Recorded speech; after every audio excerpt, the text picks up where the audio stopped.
Yeah, well, my family came from Louisiana so that my father could get a job at Hunters Point Shipyard as a steam fitter, where he worked for 36 years before he retired. His passion in life was playing blues guitar and singing.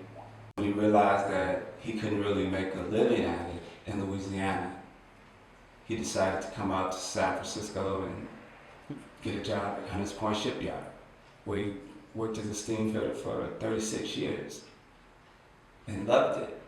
So by doing that, he was able to eventually purchase a house in the Bayview with 7 kids in tow, which was kind of unheard of at the time.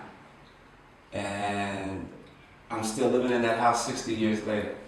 I was able to buy it from my siblings and create a win-win situation for everyone, because by them selling me the house, it remained in my family and everyone got a decent inheritance from the sale of the house.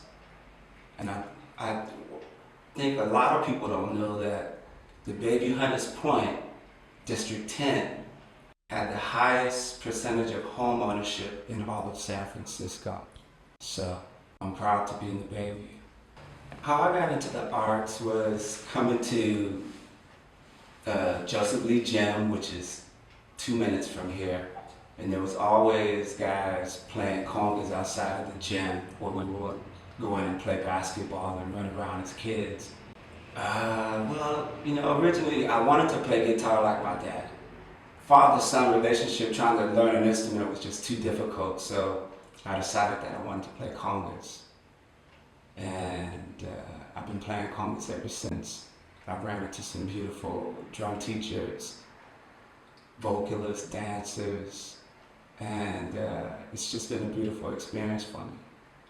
And, oh, I want to say this. My first opportunity to perform was with Dimensions Dance Theater, which is the oldest dance theater in Oakland, California.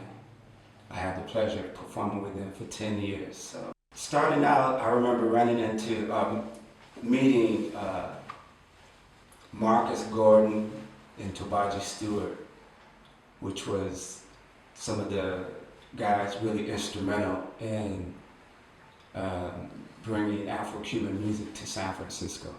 And I actually owe all of the knowledge that I have about Afro-Cuban music to Marcus Gordon and Tobaji Stewart. And eventually what I'd like to do with my experiences playing drums is to pass it on to the younger generation and help them cultivate a love for music outside of hip-hop, something more Afro-based.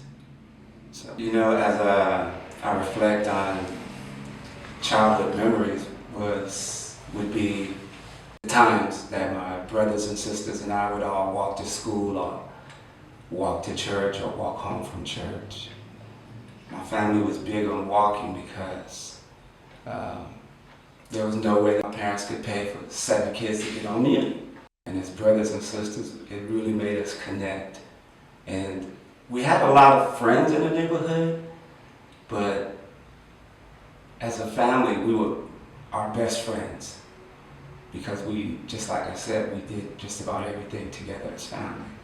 And to this very day, I have friends that I'm close with, but my family is still like my biggest influence.